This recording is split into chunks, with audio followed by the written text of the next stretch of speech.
네, 안녕하셨습니까? 우리 선생님들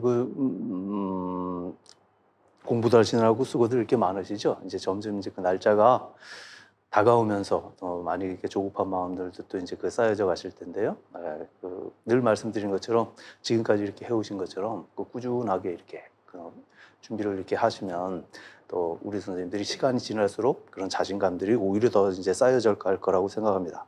오늘 이 시간부터는 이제 또 이제 새로운 이제 영역을 이제 시작하게 되는데요. 소위 말해서 이제 심화 문제 분석이라고 얘기하는 그런 영역이 이제 2달 동안 이렇게 진행될 예정입니다. 근데 이 영역은 어떤 내용이냐면은 잠깐 이렇게 설명을 좀 드리자면요. 늘 말씀드리는 것처럼 우리 임용고시에 나오는 문제는 크게 보면 이제 기출 문제를 중심으로 해가지고 설명을 드리자면 둘 중에 하나다 이런 말씀 늘 드려왔었죠. 뭐 기출 문제에서 한번 다뤄졌던 문제가 문제를 이제 변형한 형태로서 다시 등장하든지 아니면 기출 문제에서 다뤄지지 않았던 문제들이 등장한다 이런 말씀 몇 번 이렇게 강조를 했습니다. 그러면은 우리가 기출 문제는 지난 2달 동안에 이제 확인을 해봤습니다. 그래서 이 영역 다뤄봤던 문제 안에서 마찬가지로 이제 금년에도 임용고시에서 똑같은 문제가 이제 출제될 가능성이 있고 이제 문제는 그렇다고 한다면 기출 영역에서 다뤄지지 않았던 그 부분에서 이제 또 문제가 출제될 가능성이 있는데 그렇다고 한다면 다뤄지지 않았던 부분들이 어떤 것인지 다뤄지지 않은 부분을 다루는 시간이 이제 앞으로 이제 2달 동안 이제 진행되게 될 심화 문제 분석이라고 얘기하는 그런 이 영역이 되겠습니다. 그런데 우리 선생님들도 아시다시피 다뤄졌던 영역이 많겠어요? 아니면 아직 다뤄지지 않은 부분들이 더 많겠어요? 말할 것도 없이 아직 다뤄지지 않았던 부분들은 뭐 거의 무한대로 이렇게 펼쳐지지 않겠습니까? 그러니까 거의 무한대에 해당되는 그 영역들을 다 살펴본다는 것은 의미가 없고 그 가운데서 마찬가지로 출제 가능성이 높은 그런 부분들을 이제 아직 다뤄지지 않았던 영역 가운데서 출제 가능성이 높은 그런 부분들을 이제 문제로 이제 문제 형식으로 이제 집중해가지고 이제 다뤄보는 시간이 소위 심화 문제 분석이라고 얘기하는 그런 시간이 되겠습니다. 그러면 다뤄지지 않았던 부분 가운데서 그럼 다뤄질 수 있는 가능성이 높은 영역이 뭔가? 제가 한번 생각을 해보니까는요, 이 고민이 우리 선생님들이 또 일반적으로 갖고 있는 그런 고민하고 또 많이 이렇게 서로 이렇게 중첩되는 부분이 있습니다. 그 부분이 어떤 거냐면 우리 선생님들이 평소에도 그러니까 원서에 대한 어떤 부담이 굉장히 크잖아요. 왜냐하면은 이제 원서를 봐야 된다는 그런 압박이 굉장히 큽니다. 뭐 때문에 그러냐면 이제 우리 임용고시에서 나오는 그런 모든 문제들이 거의 뭐 90% 이상, 거의 뭐 95% 가까이가 원전에서 이제 문제가 출제되니까 그러니 우리 선생님들이 당연히 시험을 준비하시면서 원전에 대한 어떤 그런 원전을 봐야 된다는 그런 부담이 굉장히 크죠. 그런데 제가 애초에는 말이죠. 이 원전과 관련해 가지고 우리 선생님들이 이 시험 공부를 하시면서 가장 이제 배제해야 되는 그런 텍스트가 이제 원전이라는 이런 말씀을 몇 번 이렇게 드렸습니다. 왜냐하면 다른 얘기가 아니라 소위 우리 흔히 하는 얘기를 이제 가성비로 이렇게 따지면 공부할 시간은 1년이잖아요. 1년이죠. 몇 번 반복하시는 선생님도 계시지만 일단은 저 같은 경우는 우리 선생님들 책임져야 되는 그런 기간이 1년이란 말이죠. 말이 1년이지 10개월 좀 넘는 겁니다. 이 10개월 어떻게 보면 짧은 시간 동안에 이 짧은 시간 동안에 우리 선생님들이 시험을 통과할 수 있는 그런 수준 정도까지 이제 그렇죠. 준비를 이렇게 시켜야 되는 입장에서는 사실은 제일 가성비가 떨어지는 텍스트가 당연히 이제 원전이었습니다. 원전을 보고서 시험 준비를 한다는 건 거의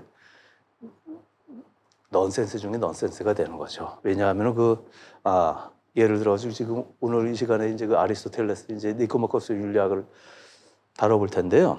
이 니코마코스 윤리학 이 책을 읽는 게 쉽겠습니까? 어렵거든요. 당연히 어렵죠. 이거를 책을 보고서 아리스토텔레스 윤리학의 특징이 어떤 건지 중요한 개념이 어떤 건지 이 원전을 보고서 그거를 이해한다는 거 가능하죠. 시간이 얼마 걸릴 것 같아요? 시간이. 이 한 권만 하더라도 제가 생각하기에는 제 경험에 의하면은 최소한 3개월입니다. 최소한 3개월. 이거 하나만 가지고서 주야장창 메모해 가면서 이렇게 하는 거예요. 그래서 그건 불가능해요. 원전을 가지고서 시험 공부를 한다는 거 그것처럼 가성비 측면에서는 그것처럼 피해야 되는 방법이 없습니다. 그럼에도 불구하고 원전은 반드시 또 봐야 될 필요가 있는 거죠. 그래서 우리 선생님들이 이런 식의 어떤 나름대로 어떤 필요성이라든지 혹은 그런 압박들을 해결할 수 있는 방법을 제가 한번 찾아보니까 이런 방법이더라고요. 원전을 봐야 되는 것들이 반드시 있습니다.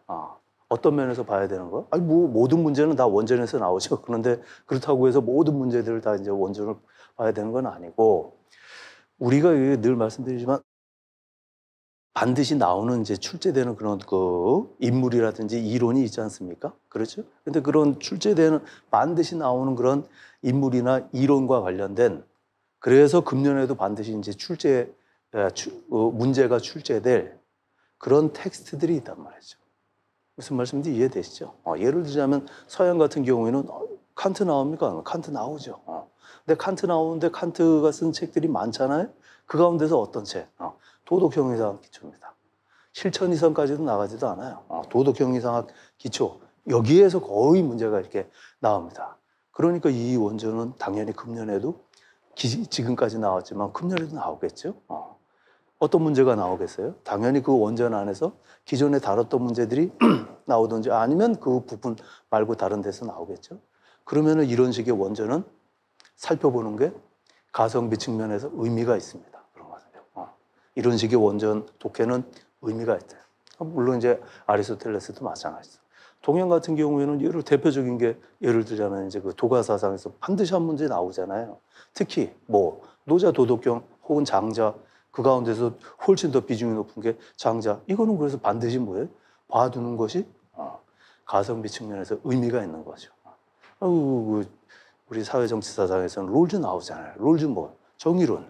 여기에서 반드시 문제 나오잖아요. 그렇다고 한다면 이런 식의 원전들은 살펴볼 필요가 있습니다. 살펴볼 필요가 있을 뿐만 아니라 살펴보는 것 자체가 글자 그대로 그 투자 대비 효과 측면에서도 굉장히 의미 있는 작업이 되는 거죠. 그래서 이러한 어떤 필요성들을 접목을 시켜서 우리 2달 동안 하는 작업이라고 얘기하는 게 뭐냐면, 다시 한번 얘기하지만 나오지 않은 문제들을 한번 살펴보는데, 그 나오지 않은 문제들도 그 영역이라고 얘기하는 것도 지금 말씀드린 것처럼 아주 필수적인 어떤 원전들, 혹은 그 원전이 아니더라도 어떤 분야에서는 원전 말고 그 이론들을 다루는 아주 우리가 소위 말하는 그 필독서라고 얘기하는 어떤 개론서라든지 그 이론들을 정리해 놓은 그런 서적들이 있잖아요. 그러한 서적들, 그 안에서 당연히 문제들이 많이 출제가 됐으니까 당연히 필독서라고 얘기되는 거겠죠. 그런 필독서 안에서 아직까지 다뤄지지 않은 부분이 있다고 한다면 그것들이 어떤 건지를 이제 어떤 형식으로, 중요한 건 문제 형식으로 이제 접해보는 겁니다.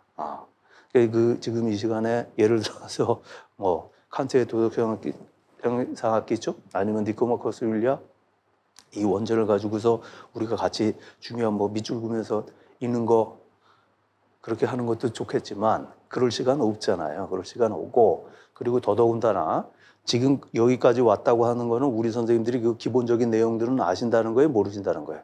아는 거죠. 알죠. 아리스토텔레스의 윤리학, 그럼 그 내용들에 대해서 머릿속에 지금 어느 정도 다 정리가 된 거 아니겠습니까? 중요한 개념들에 대해서 설명하시오. 띄엄띄엄이지만 그 몇 줄씩 이렇게 쓸 수 있는 그런 준비는 되신 거 아니겠습니까?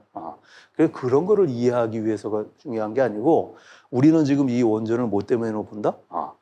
이 원전 안에서, 이 텍스트 안에서 출제될 수 있는 가능성이 높은 부분들이 있다고 한다면 그런 부분들이 어떤 건지를 글자로 아주 시험에 맞춰서 그런 부분들을 이제 살펴보는 작업이 필요한 거죠. 무슨 말씀인지 이해되시겠죠? 그래서 물론 이제 복습입니다. 복습.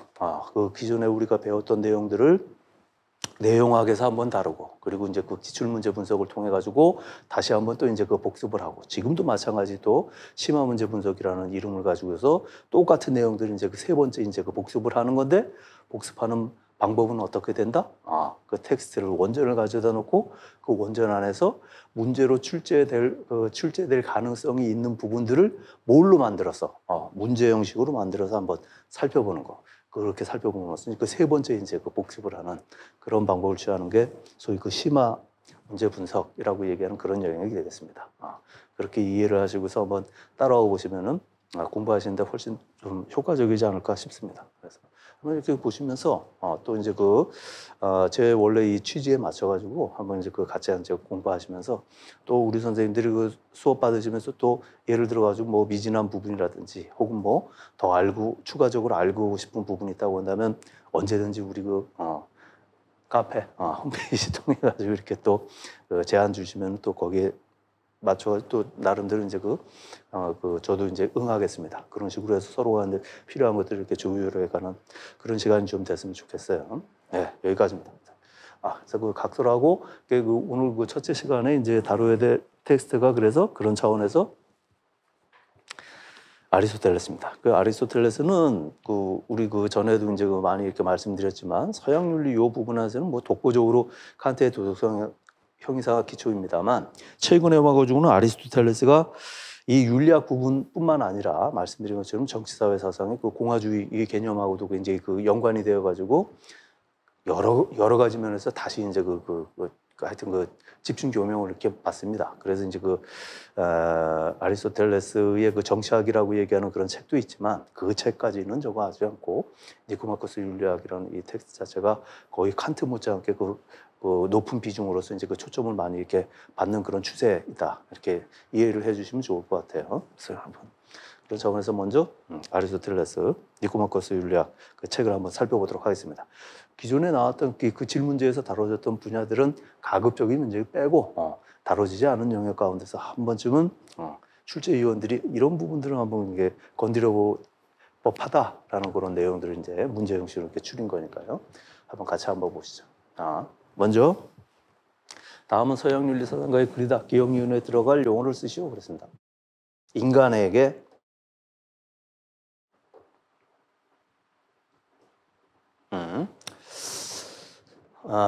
인간에게 선은 덕에 일치하는 영혼의 활동을 의미한다.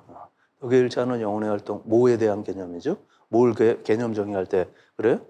행복이죠, 당연히. 행복이란 뭐냐라고 얘기하면 덕에 일치하는 영혼의 활동이다. 이렇게 얘기를 하죠. 그런데 그 설명을 이제 이런 식으로 이제 시작을 하고 있습니다. 인간에게 있어가지고 선이라고 얘기하는 것은 덕에 일치하는 영혼의 활동을 의미하는데 그리고 이 덕이 여러 가지라면 가장 훌륭하고 가장 완전한 덕에 일치하는 영혼의 활동이 인간에게 가장 선한 것이다. 그런 의미에서 인간에게 선은 이제 덕에 일치하는 영혼의 활동이다. 이렇게 얘기하는 거죠. 그리고 이런 활동은 일생 지속해야 한다. 제비 한 마리가 봄을 만들어내는 것도 아니고 하루아침에 봄이 오는 것도 아니듯이 아주 유명한 말이잖아요.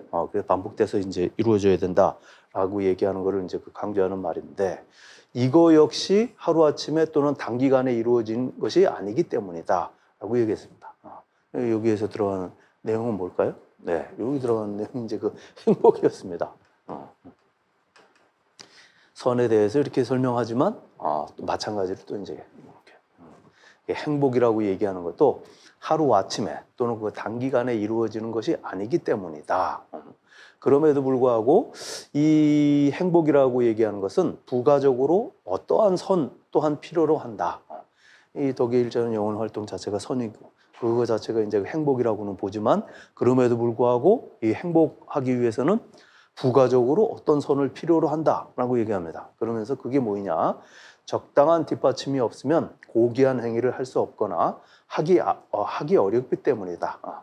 우리의 많은 행위는 친구나 재물이나 정치적인 권력을 수단으로 사용하여 이루어지기 때문이다. 이렇게 얘기했으니까 가로 안에 들어갈 내용은 뭐가 되겠습니까? 당연히 이제 외부적 혹은 외제적 선이라고 얘기하는 거죠. 이 내용인데 여기까지 어렵지 않게 맞추시라고 봅니다. 근데 몇 가지 이제 주목하셨으면 하는 부분이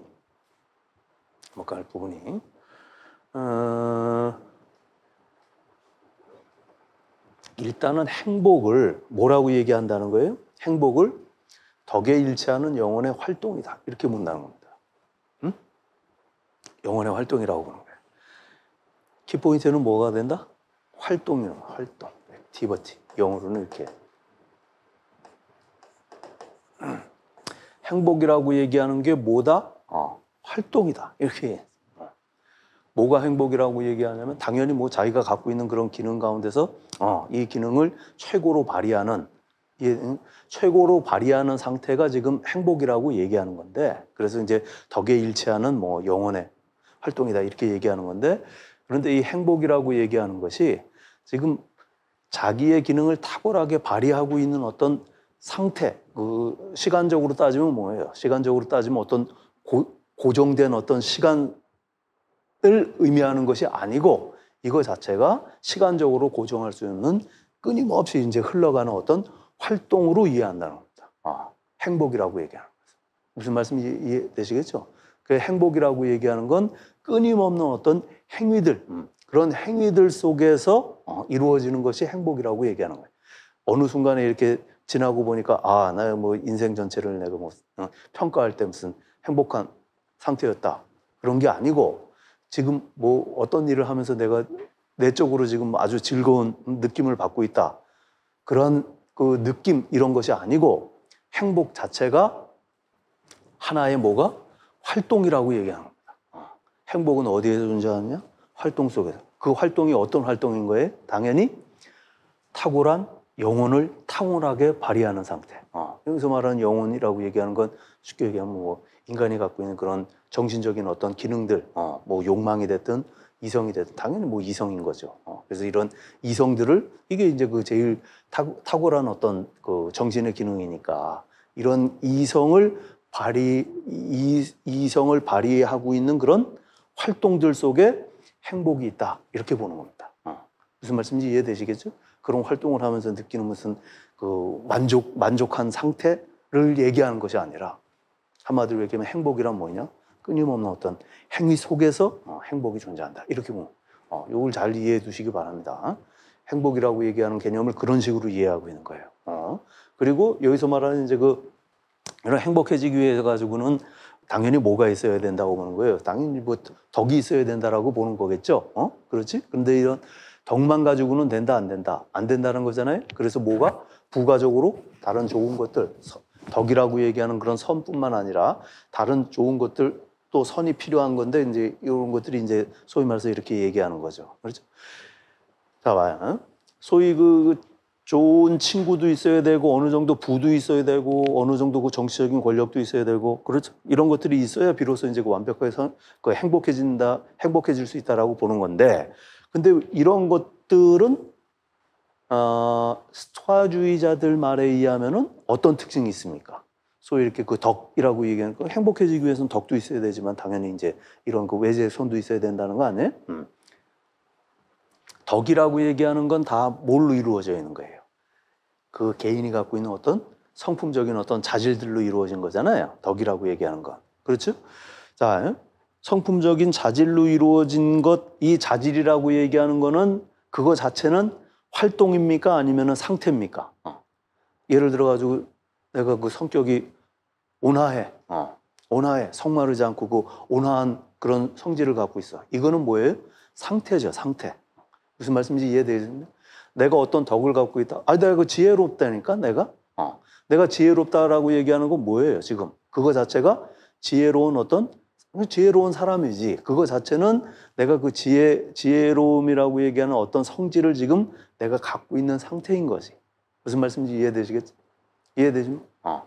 그런데 그거 자체가 행복이라는 거야? 아니라는 거예요. 그게 아니고, 내가 지혜로운 사람이 됐다고 해가지고 지혜를 장착하고 있어? 아니면 참을성이 있어? 내가 참을성도 내가 장착하고 있어? 그런 덕을 내가 갖고 있단 말이죠. 그런 자질들을 갖고 있는 게 지금 덕이라고 얘기하는 거지. 이런 덕을 내가 갖고 있다 그래서 행복하다는 게 아니에요. 아니고 뭐가 되는 거예요? 그러한 자질에 맞춰서 뭐가 이루어질 거야? 그러한 자질에 맞춰서 여러 가지 행위들이, 활동들이 일어날 때 그런 활동들 속에 행복이 존재한다라고 보는 겁니다. 무슨 말씀인지 이해되시겠죠? 그래서 행복은 이런 덕 그 자체가 아니라 덕에 일치하는, 덕에 부합하는 그런 활동들이다, 이렇게 얘기하는 거예요. 그런데 완벽한 행복을 이루기 위해서는 뭐가? 그거는 이제 그 덕이라고 얘기하는 것은 글자 그대로 내 안에 이제 내적인 자질이니까 내가 알아서 이제 우리가 알다시피 교육을 통해서 후천적인 뭐 실천을 통해 지가 알아가지고 해야 되는 거고. 그러니까 이거는 뭐가 되는 거예요? 전적으로 이거 남이 줄 수 있는 거야? 아니면 자기가 알아서 해야 되는 거야? 100% 자기 노력으로 가는 거지. 그렇죠? 자기 노력으로 가는 거지. 온화한 성질 뭐 이런 건 재수 좋게 타고날 수도 있습니다. 머리 좋고 뭐 지혜로움 이런 것들도 뭐야? 재수 좋게 타고날 수도 있습니다. 근데 이런 것들은 다 뭐라 그래요? 완전한 덕 아니면은 아직 완전하지 않은 자연적인 덕, 자연적인 덕 이렇게 얘기하잖아. 그럼 재수 좋게 그런 덕목들을 타고 어떤 사람은 굉장히 재수 좋게 뭐가 용기 같은 거 타고날 수도 있어. 그런데 이게 그거 자체 완전해지기 위해서는 이성의 인도를 받아야 된다고 얘기되잖아요. 그래서 다 후천적으로 그러니까 100%다 자기가 도덕적인 덕은 뭐 습관을 통해 반복된 행위, 지적인 덕은 당연히 우리가 알고 있는 교육을 통해 100% 후천적인 자기 노력으로 가져가는 거지. 그렇죠? 이 덕이라고 얘기. 근데 이 외적인 선이라고 얘기하는 건 이건 자기 노력으로 돼 안 돼? 물론 자기 노력으로 될 수 있지. 좋은 친구 생기고 하는 것들. 하지만 덕을 갖추는 거에 비하면 이거는 뭐라고 얘기합니까? 거의 재수에 운에 가깝다. 이렇게 되는 거잖아요, 이건. 운에 가깝다. 이건 그러니까 우연 이런 개념이 되는 거죠. 그렇죠? 운에 가깝다. 이렇게 얘기했어요. 스토아주의자들은 그래서 이거를 뭐라고 분류합니까? 우리에게 달려있는 것과 우리에게 달려있지 않은 것. 이렇게 구분하는 거지. 구분하는 것이 의미 있고, 구별하는 것이 의미 있는 것과 구별하는 것이 아무런 의미 없는 것. 그래서 차별적인 것과 무차별한 것. 이렇게 구분을 하죠. 그래서 스토아주의자들은 이런 것들을 뭐라고 얘기합니까? 이거는 그냥 우리 행복하는 데 있어서 구분하는 것 자체가 의미 없는 것. 오로지 행복에는 이렇게 덕만 기여하는 것. 이렇게 얘기돼요. 그런 면에서 차이점이 있는 거죠. 우리와 무관한 것. 우리와 관련 있는 건 무관한 것. 스토아주의자들은 그런 의미에서 더 이제 엄격한 사람들이 이렇게 되는 거죠. 이 아리스토텔레스처럼 그런 현실적인 면보다는 더 엄격한 플라톤에 가까운 그런 얘기들을 해가는 거죠. 그런 것하고 또 연관지어가지고 또 그 정리해 두시면 좋을 것 같아요. 아무튼 여기서 지금 강조하려고 하는 것은 뭐다? 소위 뭡니까? 행복이라고 얘기하는 것은 단순하게 된 덕이 아니라 덕에 일치하는 그런 영혼의 활동이다. 활동으로 이렇게 한다. 네, 잘 기억해 주시기 바랍니다. 이 행복이 갖고 있는 특징이 그런 겁니다. 그런 활동 속에서 행복은 존재한다. 자, 다음에 조심해서 올려야 돼. 두 번째. 네. 마찬가지로 행복하고 덕의 관계에 대해서. 다음은 고대 서양 사상가 주장이 있고 작성 방법에 따라 서술하시오. 앞에서 행복이란 뭐라 그랬습니까? 라고 했는데 이것을 우연이라고 정의를 내릴 수는 없는 것이다. 그렇죠? 행복이라고 얘기하는 건 덕에 일치하는 영혼의 활동 이렇게 그 정의를 내렸는데 이것을 우연이라고 정의를 내릴 수는 없는 거죠. 말씀드린 것처럼 덕이라고 얘기하는 건 100% 자기 노력으로 가는 거니까. 또한 앞에서 최고의 선이라고 얘기하는 최고의 선의 실현이 이것의 목적이라고 했는데 앞에서 이제 그런 얘기를 또 했습니다. 근데 이 최고선의 실현이 여기서 말하는 최고선은 당연히 행복이지. 행복인데 이걸 실현하는 게 얘의 목적이라고도 했단 말이죠. 그런데 이것은 우연이 아닌 의도적으로 국민을 특정한 성품을 지닌 혹은 선을 추구하는 그런 인간으로 그래서 고귀한 행위를 할 수 있는 인간이 되도록 하는데 심혈을 기울이고 있다. 뭐가? 가로 하나 있는 이놈이라고 얘기하는 게. 이게 뭐냐? 이런 겁니다. 그 감을 잡으셨는지 모르겠습니다만 이것이 이제 소위 정치 혹은 정치학이라고 얘기하는 것의 목적이라고 이렇게 얘기를 하는 거였습니다. 자, 고귀한 되도록 심혈을 기울이고 그래서 동물을 보고 행복하다고 말하지 않으며 이런 까닭에 어린아이도 행복하다고 말할 수가 없다. 그래서 기억에 들어갈 내용은 행복이란 덕에 일치하는 영혼의 활동 이렇게 되는 거고 그리고 이제 소위 이 행복이라고 얘기하는 것을 뭐에 정치학에 혹은 그 정치의 그런 궁극적인 목적으로 이제 가져가는 이런 내용이 그래서 이제 우리가 아리스토텔레스의 그런 우리는 그 윤리 사상에서 이렇게 하지만 아리스토텔레스가 정치 사상에 등장하면은 누가 샌델이 이제 그 아리스토텔레스를 소환해서 소위 그 공동체주의 그리고 또 뭐 아테네 그 공화주의라는 그런 이름으로 이제 그 연관시켜서 그 아리스토텔레스를 다시 이렇게 소환하게 되는 거잖아요. 그 공동체주의적인 그런 특징들이 이렇게 있는 거죠. 정치 그 공동체주의자들의 모토가 뭐가 되는 겁니까? 정치가 뭐 해야 된다? 도덕적이어야 된다. 한마디로 얘기하면. 응? 저 누구야? 그 샌델이 얘기했던 그 정의란 무엇인가?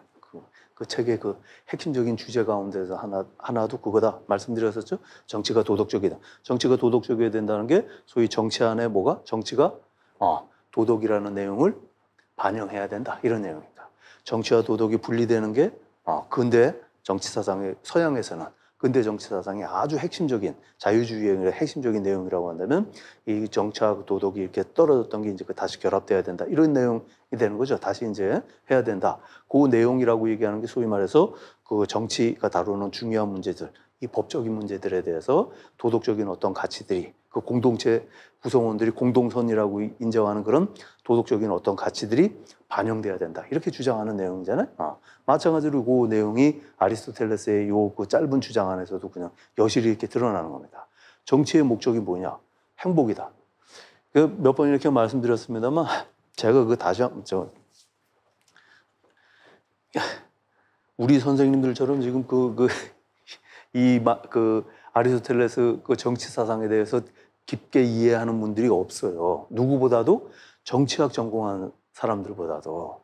제가 그 최근에도 다시 한번 저걸 했는데 아리스토텔레스 그 정치 사상에 대해서 어떤 분이 새롭게 또 이제 이제 막 아주 그냥 또 이제 책을 이렇게 써가지고 그걸 뭐 소개하는 거 최근에 나온 그 책도 이렇게 봤는데 거기에서 똑같이 이제 그 정치의 목적은 폴리스의 목적은 행복이다라고 얘기하면서 가족은 생존을 위해서 공동체 불악은 생존을 뭐를 위한 얘기하면서 그 소위 폴리스의 정치 공동체의 목적은 행복이라고 얘기하는 내용을 여전히 제대로 이해를 못하고 계시더라고요. 그거를 뭐 때문에 이해를 못하느냐면은 행복이라고 얘기하는 개념 자체를 이해를 못해서 그런 거예요. 아리스토텔레스가 얘기하는 행복이라고 얘기하는 게 사람이 단순하게 먹고 사는 문제 해결된 다음에 그 다음에 뭐 여러 가지 무슨 음악도 즐기고 무슨 고상한 무슨 품위 높은 어떤 활동을 하면서 거기에서 무슨 동물과는 다른 수준 높은 차원의 삶을 사는 그런 만족한 삶 이렇게 이해를 하니까는 얘기가 그냥 글자 그대로 혼자 이제 그 소설을 쓰는 쪽으로 이제 나가게 되는 거란 말이죠. 그게 아니란 말이에요. 이 사람 얘기하는 행복이라고 얘기하는 게 뭐라는 거예요? 간단히 얘기하면 자기 덕에 일치하는 활동을 하는 거예요. 간단히 얘기하면 뭐가?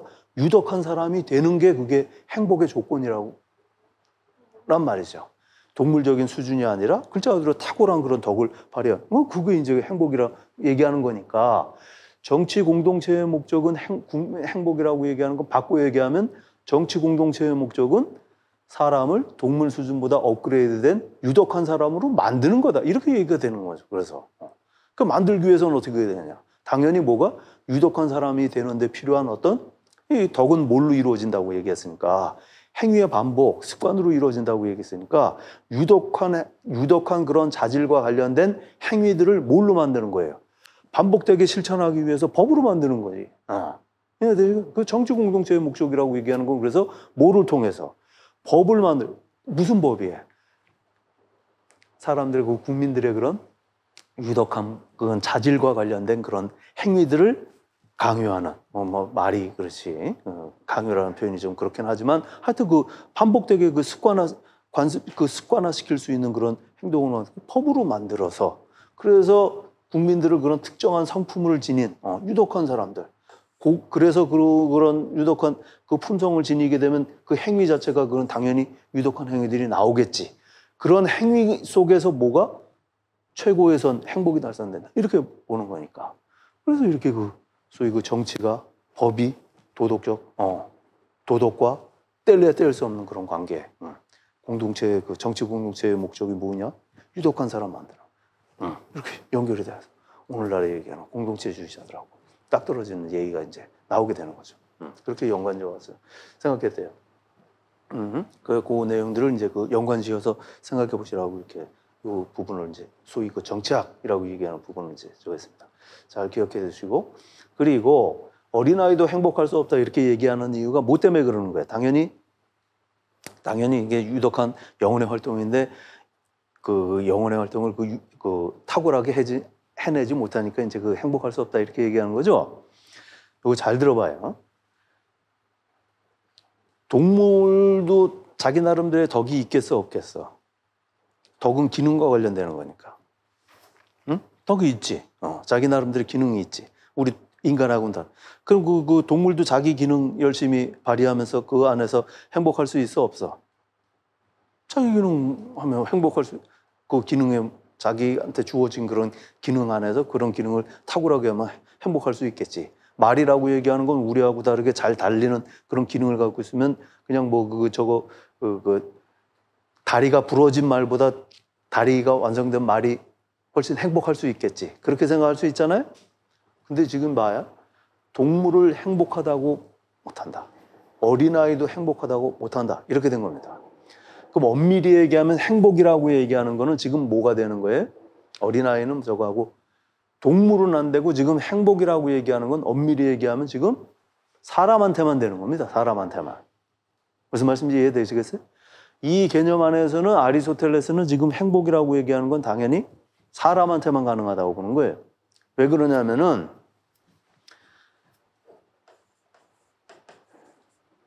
덕에 일치하는 그랬으니까 덕에 일치하는 영어로는 in accordance with 이렇게 돼요. 그 덕에 부합하는 이런 겁니다. 그게 영혼의 활동이라고 얘기하는 건데 소울이라고 얘기하는 것 혹은 스피릿이라고 얘기하는 것 원래 용어는 푸시케라고 얘기하는 거였잖아요. 이렇게 되는 거죠. 그러니까 이 영혼이라는 놈이 벌주라고 얘기하는 게 아래 때니까 이게 엑설런스 이런 뜻이잖아요. 탁월하게. 그러니까 이 푸시케라고 얘기하는 이런 영혼이 탁월하게 엑설런스하게 지금 발휘되는 상태가 소위 말해서 이제 그게 행복한 상태다 이렇게 된 거지. 그 행복이라고 얘기하는 게 지금 에우다이모니아 이렇게 된다는 말씀드렸죠. 유다이모니아 이렇게 된다 말씀드렸었지. 근데 이 유다이모니아라고 얘기하는 게 무슨 뜻이라고 그랬어요? 이게 이제 영어로 저거 하면 웰 이렇게 되고 이제 다이몬 이렇게 얘기해서 이제 이게 웰빙 이렇게 되는 건데 다이몬이라는 게 무슨 말이라고 했어요? 다이몬이라고 얘기하는 게 그 당시 고대 그리스 사람들 그 당시 사람들이 믿었던 뭐라 그래요? 우리 식으로 얘기하면 동자승이 아니라 그 무당들이 뭐 하면서 뭡니까? 뭐라 그래?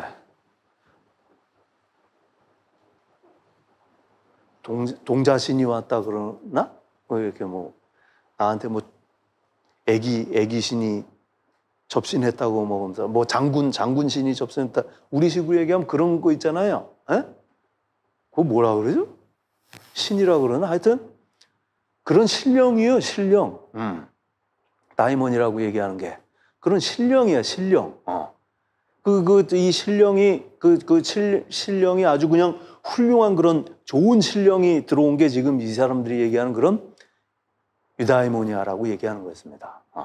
예. 그래서 이게 기독교인들이 나중에 얘들이 자꾸 이렇게 훌륭한 신령만 들어오면 난 행복하다, 난 더 이상 바랄 게 없다. 그래서 이걸 데몬이라 그래가지고 그냥 악마 이렇게 돼버렸다 말씀드렸었잖아요. 기독교 들어오면서 그 전통을 싹둑 잘라내면서. 그러니까 이 유다이모니아라고 얘기하는 말 자체가 쉽게 얘기하면 이런 이 홀 중에서 아주 그냥 훌륭한 홀령이 지금 들어와 있는 거예요. 그 상태라고 보는 거야. 그러니까 이게 뭔 얘기냐면은 말이에요. 이 푸시케라고 얘기하는 게 사람만 있는 게 아니라 동물들도 있잖아. 동물들도 있다. 심지어는 식물들도 있다고 본 거예요. 이게 식물들도 있는데 이 홀령이라고 얘기하는 놈이 그래서 이제 그 생명력 있는 놈들은 다 이게 있다고 이렇게 봤다는 거 아니겠어요? 근데 식물이라고 얘기하는 놈은 이 푸시케가 어떤 수준의 저것만 있냐면 그리고 영양 섭취하고 뭐라 그래 신진대사 기능 하는 것만 그 그 푸시케가 있는 거예요. 그 낮은 수준에. 동물은 욕구하고 활동하고 그 지각하고 이 정도 이제 갖고 있는 거지. 푸시케가. 그런데 이 푸시케 중에서 제일 탁월한 게 뭐냐면 당연히 그게 이성과 관련되는 그 푸시케였단 말이죠. 영혼 중에서도. 무슨 말씀인지 이해되시겠죠? 영혼도 급들이 있는데 그 급들 중에서 아주 탁월한 탁월한 그런 푸시케가 그게 이성이란 말이죠. 이성. 이성이라고 봤던 거지. 이 이성이라고 얘기하는 것도 두 가지 기능, 하나는 인식하는 기능, 하나는 실천하는 기능, 이렇게 가지만 아무튼 이게 제일 이제 푸시케 중에서 이 영혼 중에서 제일 높은 놈이었단 말이지. 탁월한 놈이었단 말이에요. 그 영혼 중에서 그 탁월한 그 영혼이 갖고 있는 기능 중에서 가장 탁월한 기능에 맞춰서 활동하는 거, 그게 뭐겠어요? 그게 누구만 가능한 거야? 그 인간만 가능하다고 이렇게 봤단 말이에요. 그래서 소위 말해서 그 아주 그냥 그 탁월한 영혼이 들어와 있는 그런 상태, 상태. 자꾸 그 상태라고 얘기하면 자꾸 안 된다. 그래서 이 행복이라고 얘기하는 것도 지금 웰비잉 이렇게 얘기했다가 요즘에는 또 어떻게 하는지 아세요? 예전에는 해피니스라 그랬잖아. 영어권에서 해피니스라 그랬다가 그거 너무 그 오해가 많고 안 되니까 그거 말고 그 웰비잉이라고 얘기했다가 요즘에는 또 바꿨습니다. 요즘에는 지금 뭡니까? 그 위키디피아 뭐 이런데 그 사전 이렇게 하면은 인터넷으로 해가지고 찾으면은 웰비잉도 아니고 웰리빙 이렇게 얘기하는 거예요. 뭘로 강조? 웰비잉만 하더라도 존재하는 것, 고정된 것 이렇게 상태로 보이잖아. 웰리빙 이렇게 나오는 거죠. 웰리빙 잘 살아가고 있는 것, 잘 살아가고 있는 것, 잘 살아가고 있는 것. 그래서 이게 플러리싱. 그래서 그 번창하고 있는 것, 번영 중에 있는 것. 이렇게 개념이 이렇게 되는 거예요. 행복이라고 얘기하는 거예요. 구체적으로 뭘 해내가지고 만족감을 느껴가지고, 그 행복, 이런 개념이 아니라 글자 그대로 도덕적으로 의미 있는 행동들을 실천해 가고 있는 것, 그것들을 실천해 가고 있는 것 속에서 그 안에 행복이 있다라고 이렇게 보는 겁니다. 물론 그 안에서 자기 나름대로의 자부심 이런 것 느끼겠지. 근데 그 자부심이나 만족감을 느꼈다고 해서 그게 행복이 아니란 말이에요. 왜냐하면 그런 자부심, 만족감 이런 거는 이완용도 느낄 수 있다니까. 이완용도 나라 팔아먹고 자기 새끼들 이렇게 잘 먹고 잘 사는 거 보살피는 거 보면서 지 나름대로 만족감 느낄 수 있다니까, 그런 것들이. 그래서 그런 만족감, 무슨 행복감 느꼈다 그래서 즐거움 느꼈다 그래서 아니고, 이해되시지? 그게 아니고 그건 부차적인 거고 도덕적으로 의미 있는 행동, 그 실천들을 해가고 있는 것, 그거 자체가 이제 행복이라고 이렇게 보는 겁니다. 확실하게 잘 구분해 주세요. 그래서 이런 개념으로 따지면은 지금 이게 그래서 행복이라고 얘기하는 건 동물한테는 없고 당연히 사람한테만 있는 건데 어린애도 지금 아니라고 보는 거지. 뭐 때문에 그러겠어? 어린애는 당연히 이성 갖고 있긴 있는데 얘가 지금 꽃을 피웠어? 아니면 여전히 잠재적인 상태로만 있겠어? 여전히 잠재적인 상태로만 있으니까, 그러니까 아직 완벽하게 행복하다고 이렇게 보지 못한다, 이런 내용이 되겠습니다. 이해되시겠죠? 그래서 행복에 대한 개념이 어떤 건지 거기에 대해서도 확실하게 또 잘 이렇게 이해해 주시기 바라고, 당연히 이제 그 정치학과 관련해 가지고 행복이란 그 아리스토텔의 윤리학이 여기 그 니코마코스 윤리학 안에서도 이런 식으로 또 이제 그 등장하고 있다라는 거 잘 이렇게 봐두시기 바랍니다.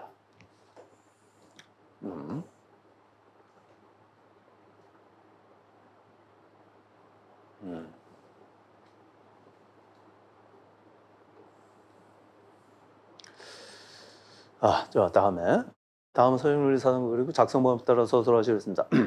사람들이 영위하는 생활을 보고서 판단하건대 대부분의 사람들, 그리고 가장 비속한 사람들은 선이나 행복을 쾌락과 동일시하는 것 같다.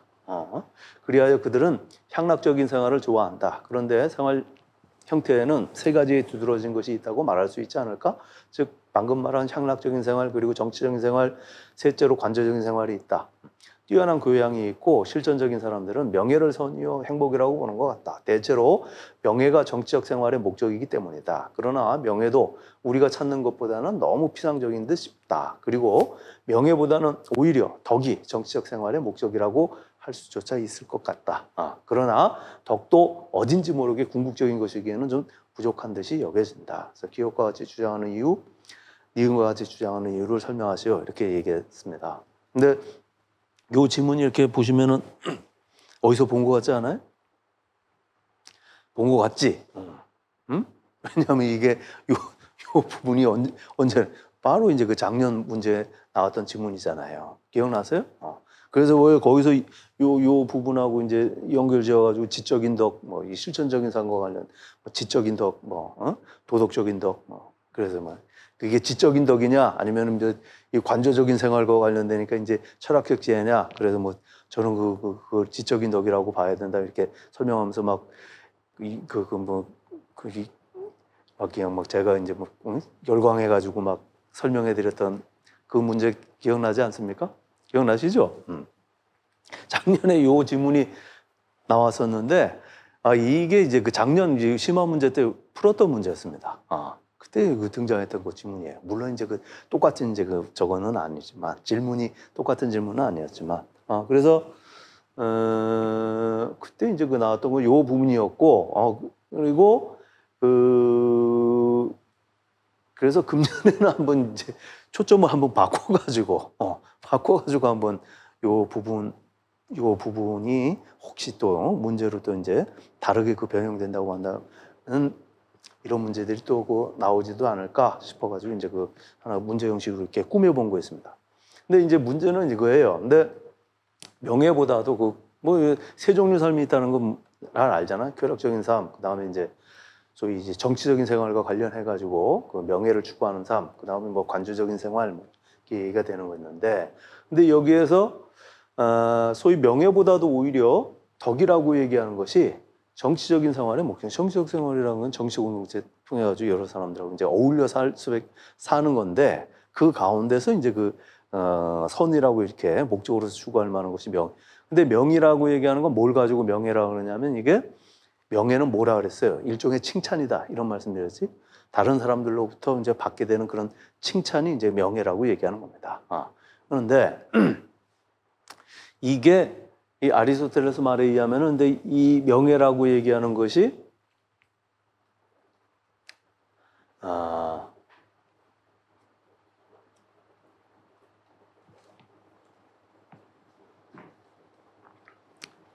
우리가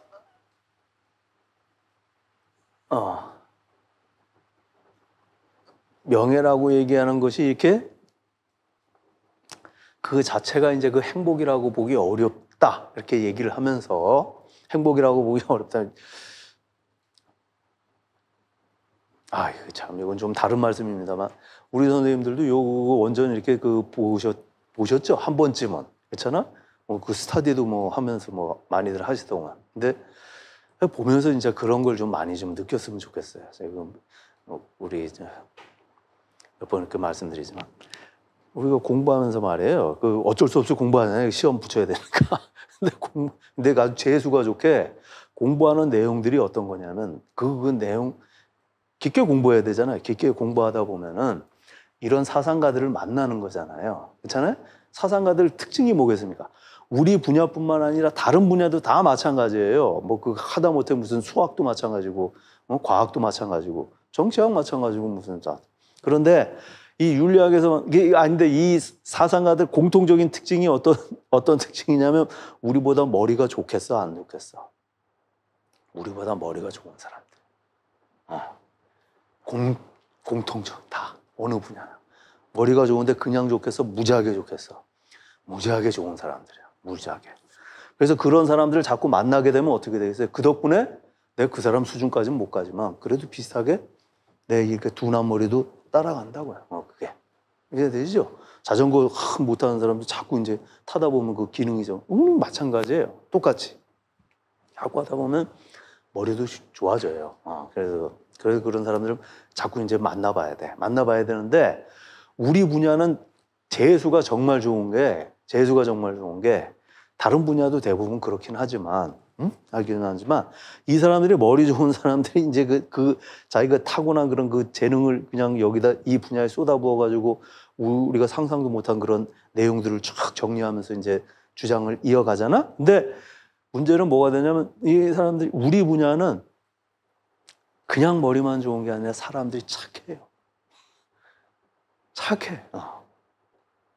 참 여러 가지로 이렇게 그래서 이런 책들을 이렇게 보다 보면 그런 천재성에도 놀라지만 또는 한편으로는 그래서 이제 뭐 따라가다 보면 나도 모르게 이렇게 가슴이 따뜻해지는 거를 많이 경험해요. 응? 다른 분야는 뭐 경제학이나 정치학 이런 분야에서는 저 개인적으로는 누구 이런 이렇게 만나고 그러면 굉장히 막 아주 화도 나고 그런다고요. 뭐 얘기하는 거 보면 기발하게 진짜 막 뭐 주장을 하고 그러는데 그러면서부터 참 그 머리 좋아서 좋겠다.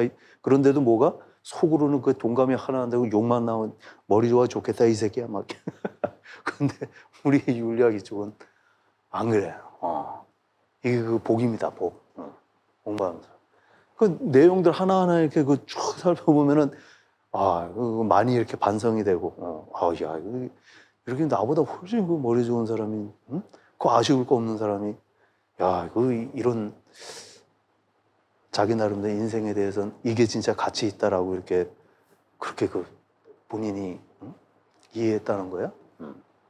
그리고 참 많이 그러면 그게 얻는 부수입이에요, 부수입. 근데 이 내용 중에도 그런 게 있어. 그래서 얘기하자면 이제 쾌락이라고 얘기하는 건 이건 안 되고 명예라고 얘기하는 게 일반적으로 많이 추구하는 건데 이게 진정한 쾌락, 행복이라고 볼 수 있겠느냐 이런 거예요. 왜냐하면 이게 말이 명예이지 쉽게 얘기하면 다른 사람들로부터 인정받는 거거든요. 인정받는 건데 그것 자체가 이제 행복한 삶이지 않겠느냐 뭐 얘기하는데 그거는 좀 아닌 것 같다 이렇게 얘기가 돼요. 왜냐하면은 행복이라고 얘기하는 것은 글자들은 이제 내용이 이렇게 되는 겁니다. 덕이라고 얘기하는 거는 남이 주어지는 거야. 이게 우연이야 아니면 100% 내 노력이야. 내 노력이라 그랬잖아요. 제가 그런 게 아니라 맞는 거지. 그렇잖아? 100% 우연적으로 주어지는 게 아니라 100% 내 노력으로 가는 거다 이렇게 된 거죠. 그렇게 되잖아요. 그러니까 그런 차원에서 보자면은 내 노력으로 해가지고 내가 덕을 갖췄으니까 그럼 이제 거기에 따라가지고 활동하게 되면 이제 행복한 거잖아. 그러니까 그런 식의 행복은 그래서 나로부터 내 의지와 상관없이 빼앗길 수 있어 없어? 없는 거죠. 그리고 내 노력으로 내가 덕을 갖춰서 거기 따라 행동하면 여기 논리에 따르면 행복해지는 거란 말이야. 그거는 그래서 내 의지하고는 상관없이 나한테 들어왔다 나갔다 할 수가 없는 거예요. 내 의지와 100% 내 의지와 관련되는 건.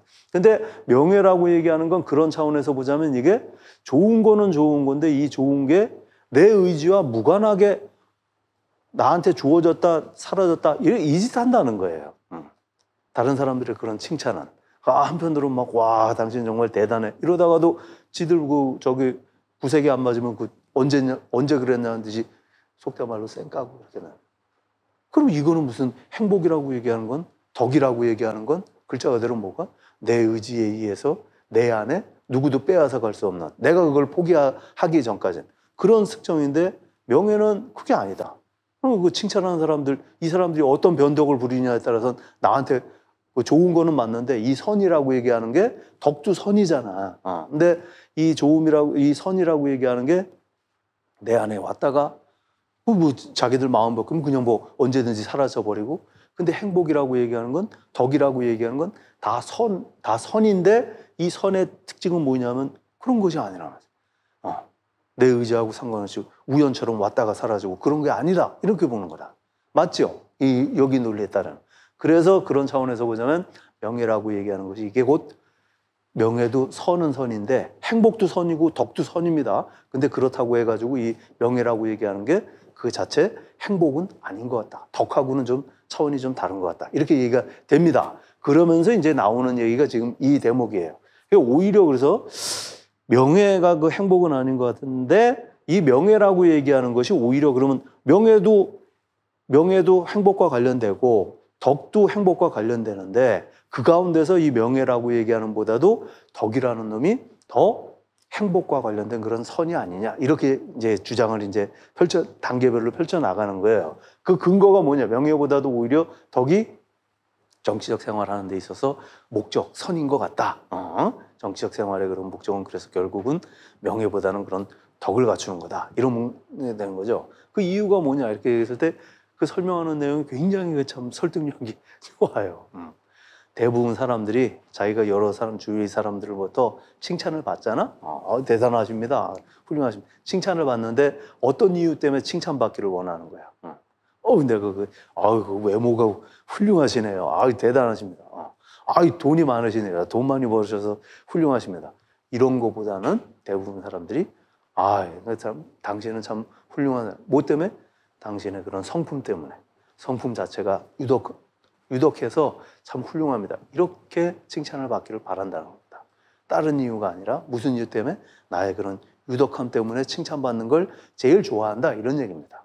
그리고 더 중요한 게 내가 나를 칭찬하는 사람들이 이렇게 있더라도 그 사람들 중에서도 어떤 사람들, 여기서는 뭐 실천적지 이렇게 얘기를 하지만 쉽게 얘기하면 칭찬하는 사람들 중에서도 뭐가 내가 보기에도 유독한 사람들이 나를 칭찬할 때 내가 좋아한다 이런 겁니다.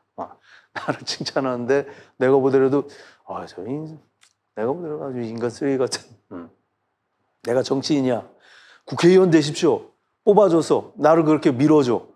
근데 내가 보니까 어떤 사람이야. 이 사람은 왜 나 때문에 나를 이렇게 밀어주는지 내가 보더라도 한심하기 짝이 없어요.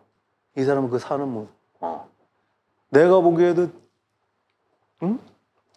갖고 있는 그런 사상이나 이념이 너무 한심하게 인간미도 전혀 없어. 인간미도 전혀 없어. 그런 사람들이 나를 막 후원해. 당연히 뭐 나한테 한 표 찍어줘가지고 나야 그 고맙기는 하지만 그런 사람들 존중할 것 같아? 안 할 것 같아? 감사합니다. 감사합니다. 찍어주셔서 합니다. 속으로는 뭐가? 속으로는 본인도 병신이 아닌 이상은 속으로는 무시한다고. 그런 사람들이 자기를 지지하는 거에 대해서 지지받으니까 난 정말 그렇게 생각 안 한다는 겁니다. 참 그 뼈 아프죠? 서글프지 어떻게 보면. 굉장히 그 통렬한 겁니다. 그래서 기왕이면 어떤 사람이 자기가 보더라도 뭐가? 참 그 괜찮은 사람인데 참 인간미 있고 여러 면에서 우리 식으로 얘기하면 유독한 사람 이런 사람들이 자기를 지지할 때 그랬을 때 오히려 뭐가 난 참 괜찮은가 보다 이렇게 그 만족한다는 거예요. 누가 나를 칭찬할 때? 누가 나에게 명예를 부여할 때? 악덕한 놈들이 아니라 자기가 보더라도 유독한 사람이 참 얼마나 저거 합니까? 그렇잖아요? 참 그 피부에 와닿는 얘기를 해요. 그런 의미에서 이제 명예보다 덕이 더 우선된 거 아니냐 이렇게 얘기합니다. 이해되시죠?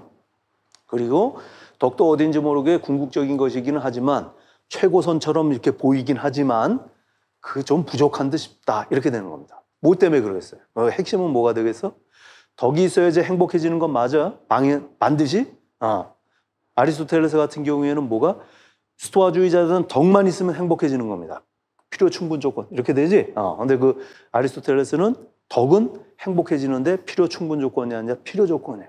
이거 없으면 행복 물 건너가. 하지만 덕만 있어도 돼? 안 돼. 외재적인 선도 뒷받침돼야 돼. 이런 개념. 근데 덕은 반드시 있어야 되는데 그거 자체가 행복은 아니라고 보는 겁니다.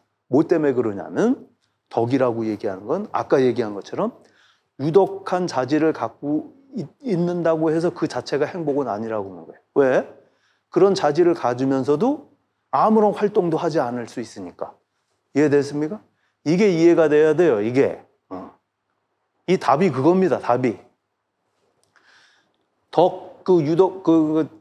좋은 성격적 자질을 갖고 있는데도 불구하고 사람이 지혜롭다니까? 용기도 있고 참을성도 있고 이해심도 많고 그거 다 갖췄다니까? 근데 이 사람이 뭐야? 아무 활동도 안 해. 다른 사람 만나가지고 무슨 뭐 그 대인관계도 안 하고 그럼 그 방구석에 가만히 있어 그냥 그 상태로. 그럼 이 사람이 행복한 사람이냐? 무슨 말씀이 이해되시죠? 이해되시? 그런 자질을 가지고서도 가만히 있을 수 있다니까. 그래서 행복은 뭐가? 어떤 상태가 아니다. 활동 속에 있다. 이렇게 되는 겁니다. 이러한 자질들을 가지고 실천을 해가는, 실천하는 것 그 자체가 행복이라고 보는 겁니다. 활동 속에 있는 거다. 이렇게 보는 겁니다. 무슨 말씀인지 아시겠죠? 그리고 이런 유독 이 덕을 갖고 있으면서도 누가 보더라도 여러 가지 고통 속에, 불행 속에 있는 경우가 있을 수가 있다. 이런 겁니다. 그러니까 뭐 우리가 아는 것처럼 유독한 사람은 맞는데 그런데도 불구하고 뭐 심한 병에 걸려가지고 몹쓸 병에 걸려가지고 그 아끼던 사람들이 갑자기 사고로 뭐 죽는다든지 뭐 이러면 사실은 그 불행한 거 맞잖아요. 그런 면에 있어서는 덕이라고 얘기하는 게 그 필요 충분 조건은 아니고 필요 조건이라고 얘기하는 거고, 그리고 더 중요한 거는 뭐다? 덕이라고 얘기하는 것 그것만 가지고서 가만히 있는다고 해서 자질을 가지고서 아무 활동도 안 하고 가만히 있는다고 해서 행복은 아니기 때문이다. 이게 핵심이 되겠습니다. 무슨 말인지 이해되겠죠? 이거 잘 기억해 주세요. 덕을 소유하면서 아무런 활동도 안 할 수 있으며 이렇게 되면 이제 행복이 아니라는 거예요. 이걸 이해를 하셔야 되는 거예요. 예? 그리고 나머지 건 이건 뭐 덕이 그 필요 충분 조건이 아니라 필요 조건이라는 얘기지. 덕을 소유하면서도 고통과 불행을 당하는 게 얼마든지 있을 수 있다. 이제 그 운이죠. 운이긴 하지만 그런 것들에 의해서 될 수 있다. 이렇게 얘기하는 겁니다. 예? 핵심은 뭐다? 행복은 활동 속 혹은 활동 그 자체다라는 걸 이해하시는 게 핵심이 되겠습니다. 오케이? 네, 잠시 좀 쉬었다가 이어가도록 하겠습니다.